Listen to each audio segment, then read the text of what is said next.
Agora, nessa segunda aula, nós vamos abordar, então, a fraqueza muscular adquirida em UTI, com a definição, né, de dois modos de fraqueza que nós podemos ter de aparecimento dentro da terapia intensiva, os fatores de risco relacionados a essa fraqueza muscular em UTI e fatores que vão interferir no tempo de ventilação mecânica, que vão fazer com que esse paciente fique mais tempo ou menos tempo internado dentro da UTI pediátrica.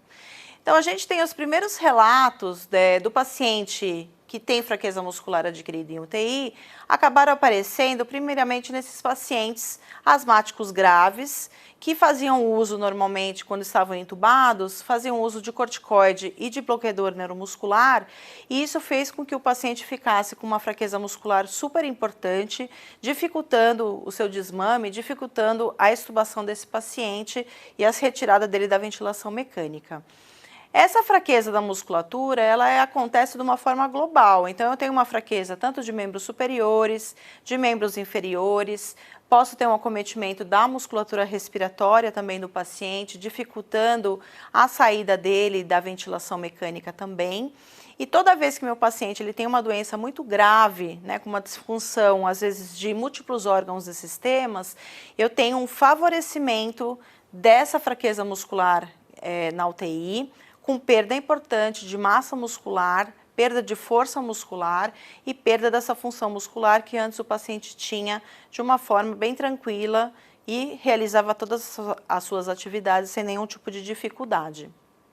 Nós podemos classificar a fraqueza muscular adquirida em UTI em duas formas, como eu falei para vocês, né?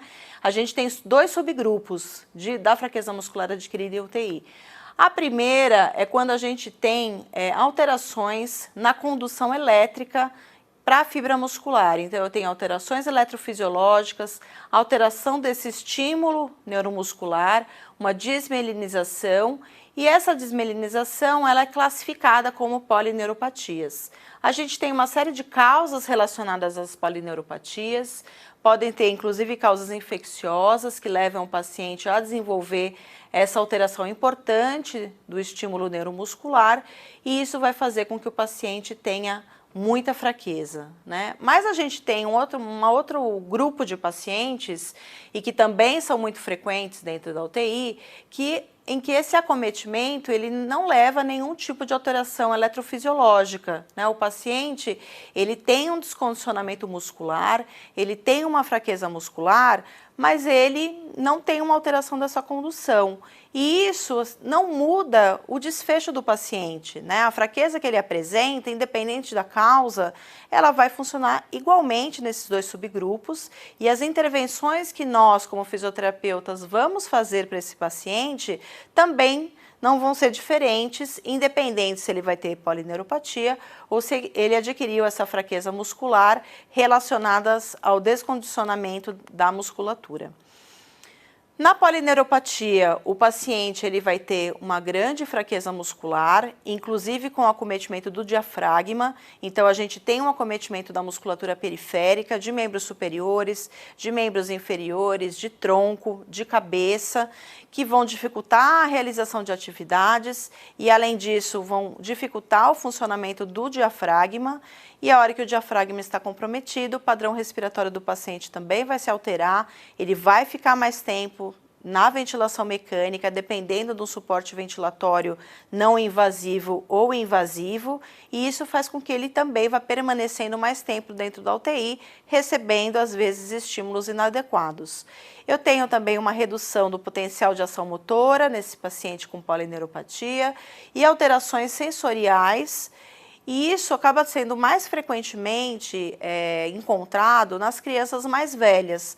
Os pacientes pediátricos mais jovens, normalmente nós não vamos ter esse tipo de alteração. Ele, talvez porque a gente não esteja conseguindo diagnosticar, né, atraso do desenvolvimento neuropsicomotor nesses pacientes mais jovens, e isso faz com que a gente tenha um número menor de pacientes com polineuropatia relacionado a essa imobilidade.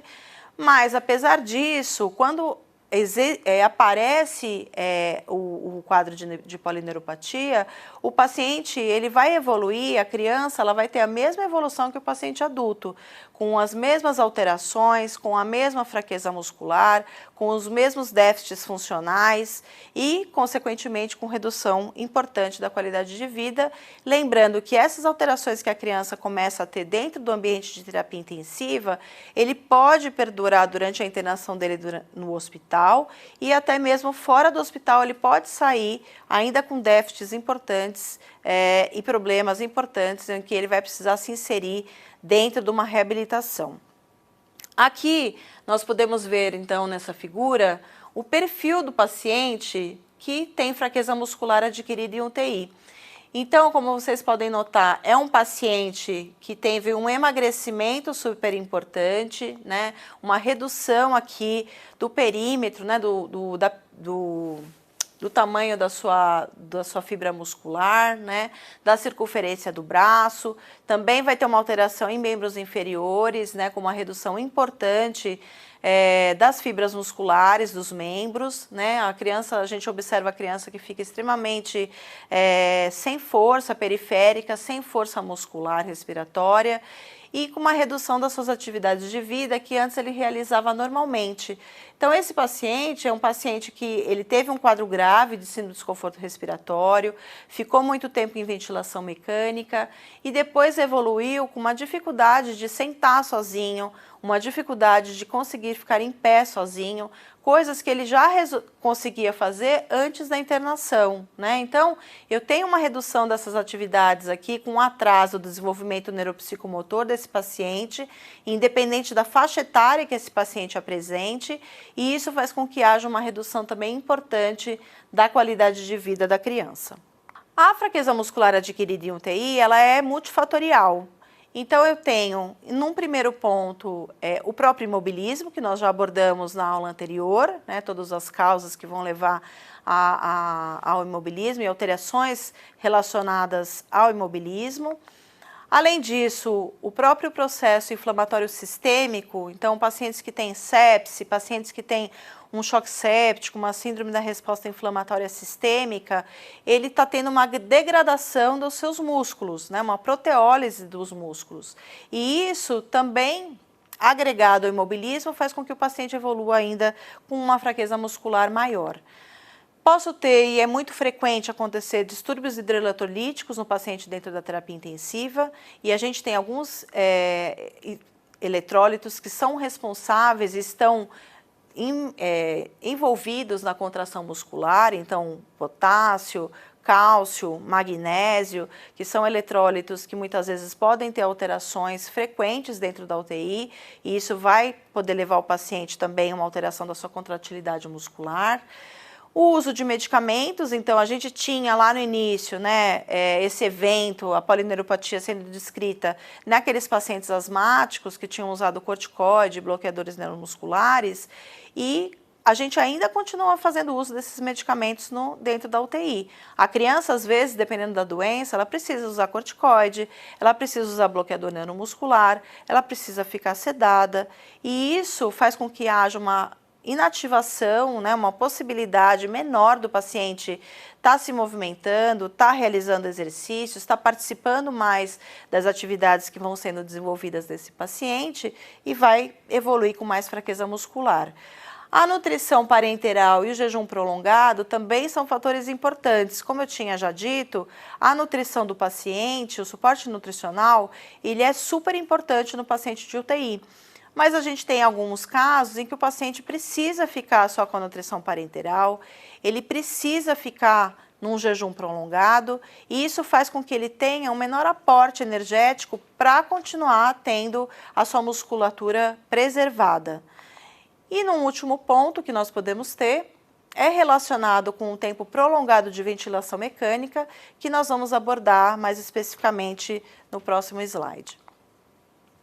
Então, a fraqueza muscular adquirida em UTI, né, ela leva, como eu disse, a um tempo de ventilação mecânica prolongado, Então, por diversos motivos, lembrar que a musculatura respiratória ela é similar à musculatura periférica de membros superiores, de membros inferiores, de tronco.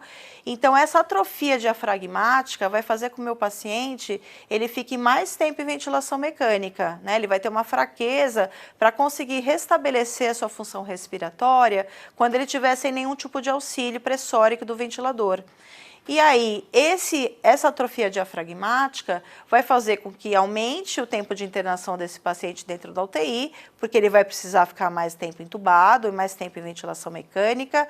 Junto com isso, o paciente vai precisar de traqueostomia, na grande maioria das vezes. Então, essa traqueostomia é um procedimento que às vezes facilita a retirada desse paciente do ventilador, mas podem agregar um comprometimento, às vezes, da fala, uma dificuldade de alimentação do paciente.